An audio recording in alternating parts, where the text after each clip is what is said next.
Hey everyone, Paul Sam. Welcome to part 3 of our Tamiya 120th Mclaren MP4 video build. So today we've got a half-hour video basically about carbon decaling. Now you've asked for this before, I've been asked a couple of times for it. So here we are, there's a full video covering carbon decaling. So we've got a full Studio 27 carbon decal set for it. We've got our ultimate decal solutions and we've got our brand new heat gun as well. So let's crack on, let's get these things down. Hey everyone, please subscribe to the channel, click the bell notifications, get notified of our latest videos, give the video a thumbs up or a thumbs down, and leave a comment. I do read and appreciate every comment you guys and girls leave behind. I may not reply to them all, but they are all appreciated.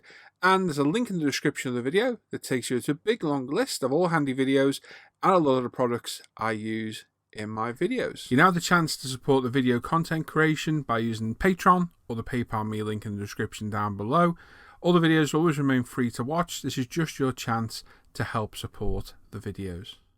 Okay, so we start with dealing with a problem we caused in part 1. If you remember, we had a bit of a run on the side of the body caused by a little bit of exuberance with the 2K. It's a really strange place to collect it. It normally collects at the bottom because obviously that's the lowest edge. This is collected about halfway behind the side pod, and I really don't understand, number one, how and why, because I didn't overspray this area.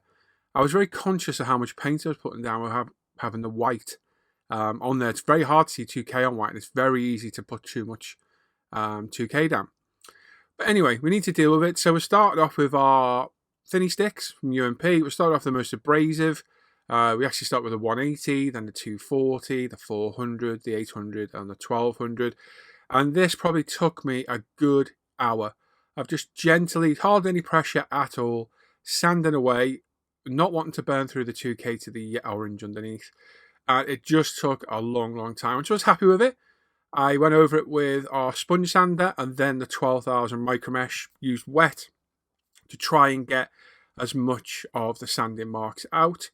And it was a case of stopping, drying it off, having a look, and just repeating until we were happy. Once we were happy it was gone, I probably got rid of it about 95%. I didn't want to risk that final 5% of burning through. We've got some ultimate polish system, starting off with the compound. I'm just going to gently start off by polishing it out, then moving on to the polish, and again we will wipe it off and repeat if necessary. So just being very gentle, very conscious of any edges. We don't want to burn through. It would be the worst thing we could do because we'd have to re-clear it then. And again, just go over it, final step with the polish. Gentle circular motions until we get most of the shine back. Now the rest of the body still needs doing. I did this at this stage. This was after it had been drying for about 3 days, because I knew the 2K was still soft. So this is why I've done it at this stage. I've left it to harden up with the rest of the bodywork now, and we will polish it all off and get it all back to a good high shine everywhere at a later date. But there we go. We got rid of the run. Really happy with that. Was a bit worried when I saw that. I thought, uh-oh, that's probably the worst run I've ever seen. And not in a great place either. On the edge, it would have been easier to deal with. In the centre, it was a bit difficult. But it's gone, so we're happy with that. Now, we've got all the floor pan. We've got the monocoque to deal with. These are all need cutting off, cleaning up, priming, painting, and then they will need carbon decaling. Where necessary, we do have the Studio 27 carbon set for this, which is both good and bad. They can be troublesome to use. I've used them before, but we've got a new weapon today. We've got my new heat gun. So we're just going for all various sanders, cleaning up all the sprue connection points, and tidying up the parts where needed. So this is an older Tamiya kit. It does need a bit of clean up in places. So we'll just be aware of that. It's an older one. It's a, 31 years old kit. So it's definitely knocking on a bit. So we'll just go through, clean it up, and get as clean a plastic as we possibly can. And like I say, the monocoque itself, pretty clean, just a few sprue points. There is a seam along the bottom, but looking at pictures of the real thing, that's meant to be there. So just some careful cleanup, and then we're going to rough it all up using our Tamiya sanding sponge to give us a nice key. Because there was a few strange marks on the body, not like they were meant to be there. It was like flaws in the plastic. So I thought if we go around, sand it all, we get a nice uniform finish, and we can come in, prime it up, and get a nice base coat. So we've got some Mr. Surface of 1500 black, thin to Mr. Leveling Thinner, and we're through our 0.35 apex at about 18 psi, and we're going to put down a couple of coats of this. So it's black on black plastic.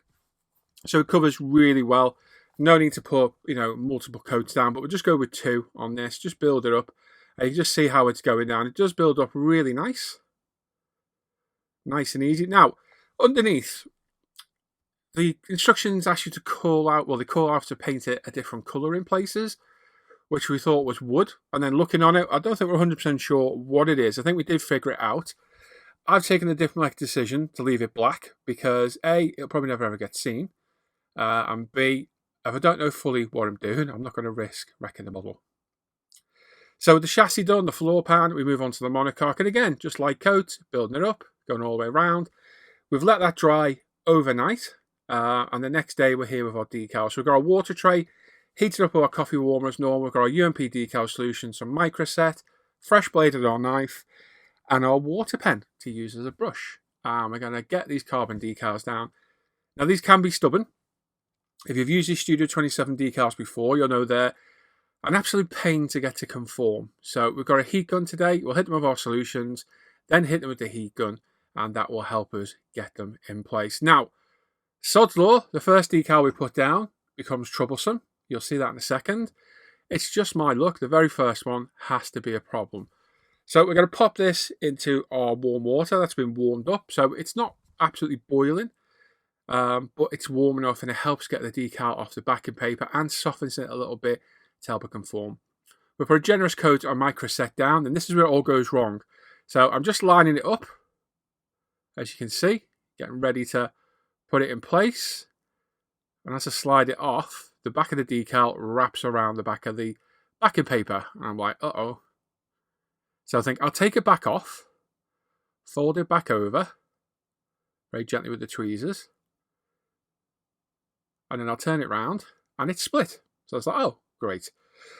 So as we were saying, it was Alan that said it. We don't know how old these decals are. This kit's been out for a while. This carbon set's been out for a while. So we don't know the age of these decals. These decals are the best of times are brittle and a bit of a pain to put in place. It's the only one that's split out of them all, and it had to be the first one and one of the biggest ones. But what I've done, I pieced it together. You can't really see it that well unless you really look. I did piece together quite well, and we make the best of a bad situation. Bit of a pain. It could be a little tiny decal that's not really seen. Had to be one of the most prominent. So we're hitting this. We're going straight to Ultimate Extra Strong because I know this is going to need the extra strong. Just going to put a coat down, make sure it's all fully burnished down, exactly where we want it placed. If it needs moving, just give it a gentle nudge. If you get a crease, you have to get rid of that crease and so on. And we'll just work it with the water pen, and then we're going to dry it off with cotton bud, gently rubbing over it, conforming it down. And then we're going to hit it with some heat in a second. So the decal solutions do work. They work really well. But this little heat gun from Amazon, £15, 2 heat settings. It's on the lowest heat setting. Really speeds up the job. It just helps to get the decal in place. So use of our decal solutions. This is the ultimate way of getting these to settle down. Now be careful. I did do some testing, and I didn't have one melt, and I did give them a fair bit of heat. But as you can see, when you're warming them up, you can fold them over the edges really easily, which is really good. And you come back and give a little bit more if you need to. And again, just keep hitting it with the heat. Don't keep it one place. Like I say, I always kept moving it around like this. I've got it on the lowest setting, and it's just absolutely fantastic. It works really well.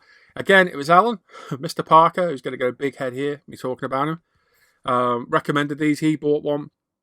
I tried an old craft one of my girlfriend's on the Evolution and the body decals on the Mclaren. But I thought, you know what, I think I'm going to buy one myself, and I bought that from Amazon. I'll put the link in the description down below if I remember. If I don't, just ask in the chat and I'll pop it in the comments for you.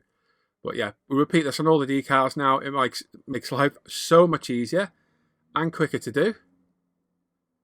So we're just getting the decal in place, using the UMP solutions, dry them off, hit them with the heat, get everything conformed nicely around all the edges, and then again, hitting it with the heat again, get it conformed properly, and then finally hit it with the decal solution and then dry it off at the end.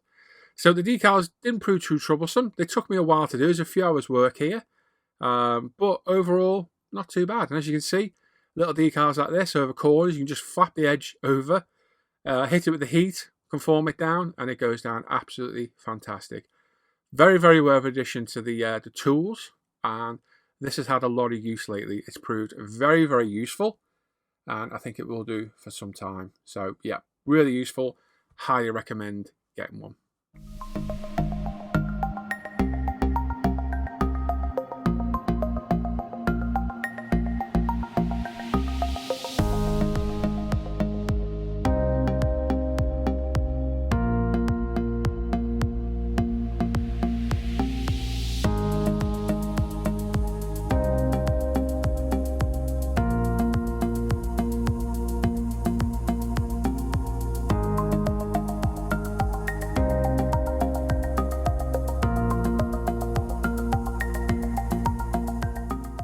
Right, so on to the other parts. We're going to go with the interior parts now, because again, some of this needs to be carboned.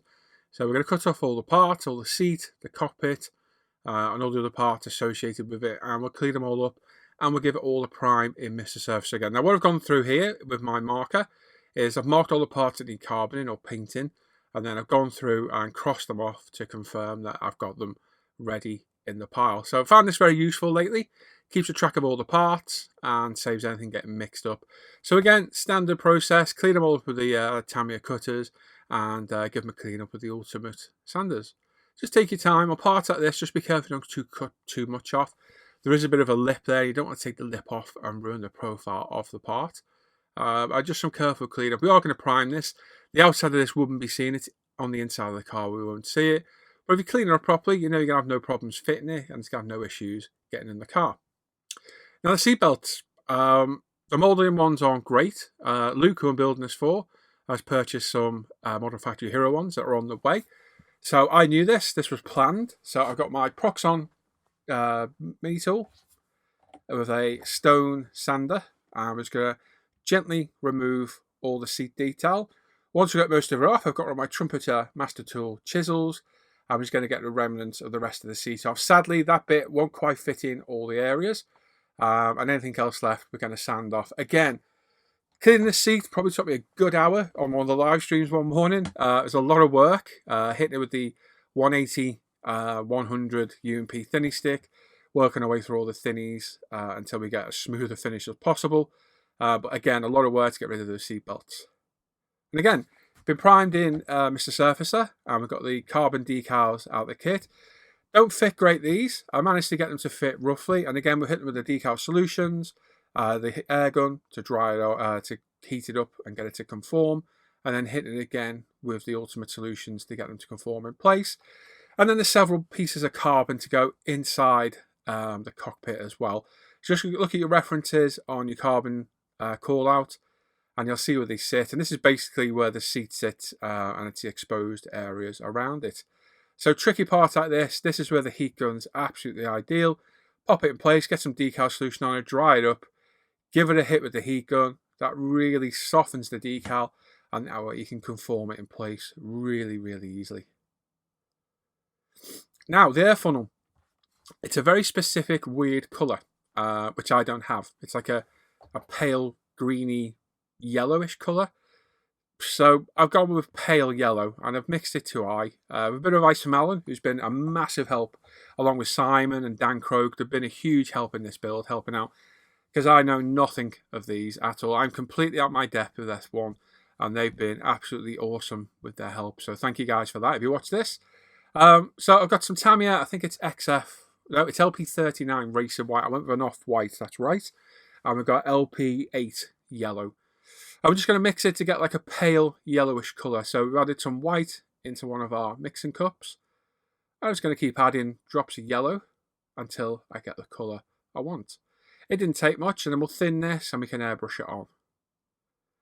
So like I say, no real measurements, I just did it to eye.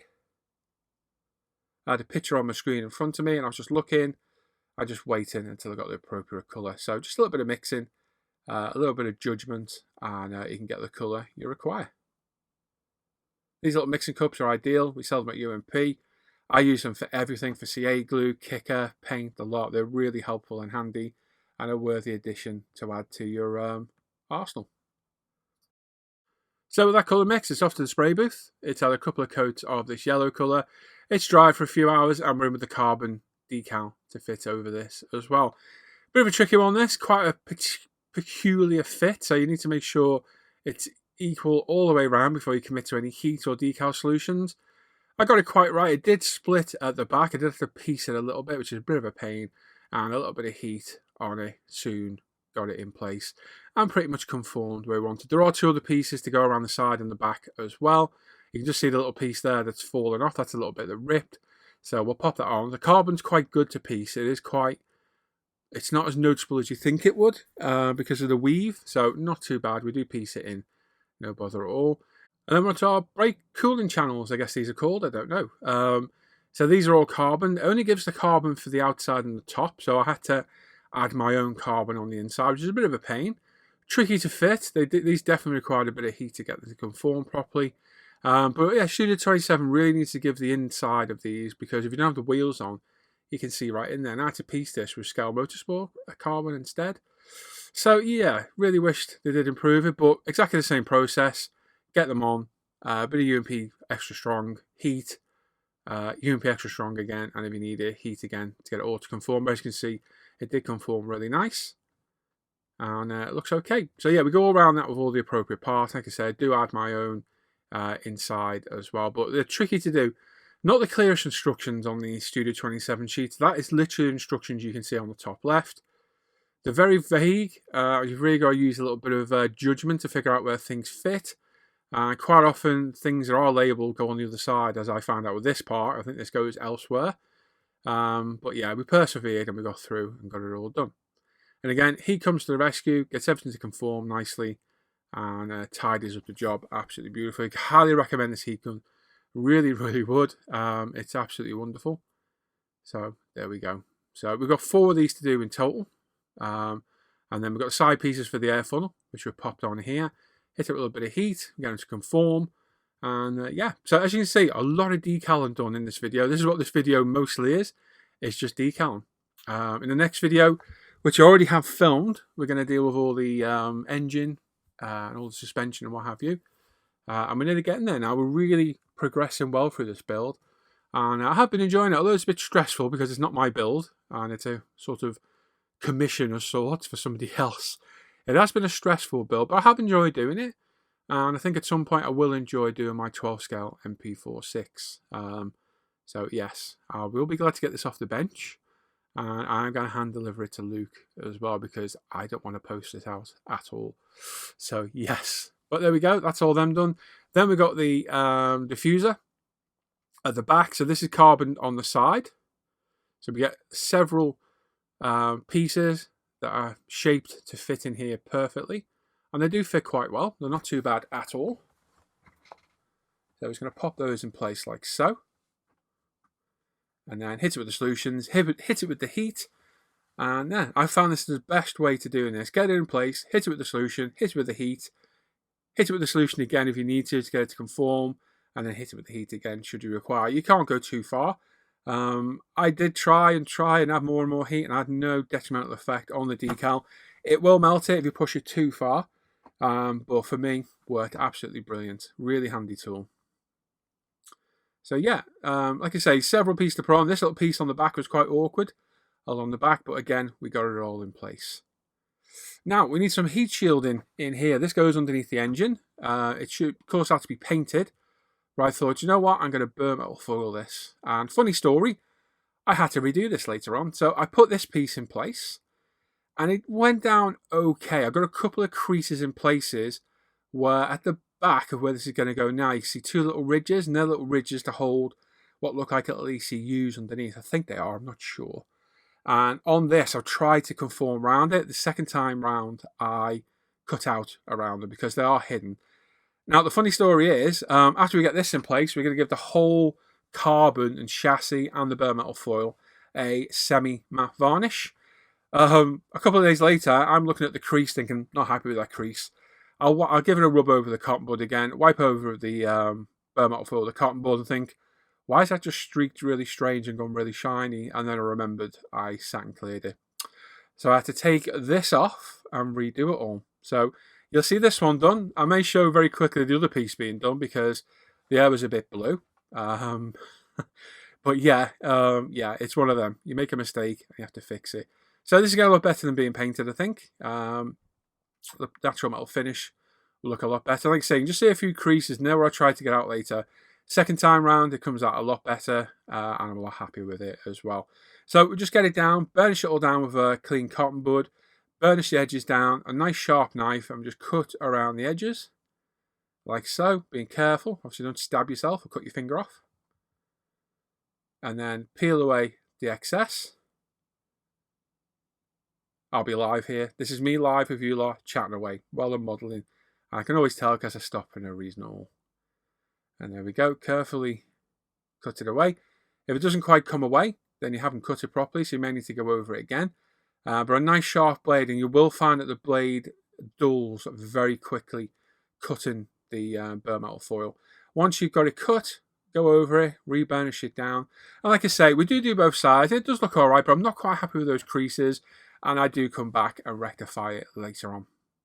So same for the other side, pop it on, burnish it down, and then trim it again. So the bare metal foil, I really like this. I always find it quite fun to use. It's quite a strange thing to say. I like bare metal foil on the cars or on the windows and that. It's a good challenge to do, but it's really easy. Once you've done it, it's not that a worrisome job. It's not there's nothing to be apprehensive about. So yeah, I enjoy using this stuff. I've got quite a collection of it. You can get it all different colours. You will find you get the odd sheet that won't stick very well, and this is the perfect job to save these sheets for. Large areas where you can get a lot of contact area. But it's good stuff, and in a place like this, under the engine, it's going to look really good. But like I say, we'll come back and we will tidy it up and it'll look a lot better. It's a crease on the left-hand side, see at the top? I wasn't happy with that from the moment I did it. I was hoping the engine would cover it, but it didn't. So we've redone that and we've got rid of it. So there's a couple of carbon pieces on the back. You can see them to the right of the bare metal foil, and then some on the edge. And then we've got these pieces at the front, which is where it butts up to the monocoque at the front, where we put those larger sheets of decal earlier. So it's a case of just popping all these little bits on. We hit it with some heat. We're out of focus right now. There we go. Hit it with some heat, get this to conform in place, and we're good to go. There's 6 of these little pieces to do, all sized for the correct areas, so make sure you get the right ones. And as I say, the heat doing a wonderful job as usual. So there we go. That's most of the carboning done. So a lot of work, but well worth it, I think. Okay, so as I said, we're going to semi-gloss these. So we're using the Mr. Hobby Super. It's the rattle can satin coat. We used it on the BMW M6 and it proved really, really useful. So we're going to go back around all these parts, and it just gives them a bit more of a uniform look. And just dulls down that sheen, which we kind of don't want. So it gives us a nice semi-gloss finish and just ties it all together really well.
Right, there are several decals to go on the monocoque and other areas, but they didn't come with our Taboo decal set, so we're going to have to use some of the kit decals. Now, luckily, the kit decals are in good shape. Now, I did have a incident earlier on with one of them. They don't like strong solutions. I found that out.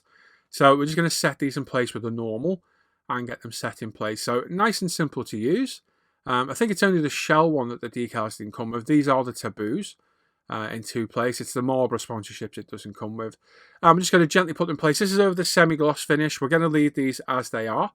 So we're just going to set them in the usual way. A little bit of decal solutions, using extra strong on the Taboos and just normal on the Tamiya. Just get them all in place and set. And again, one of the finishing touches to the monocoque itself.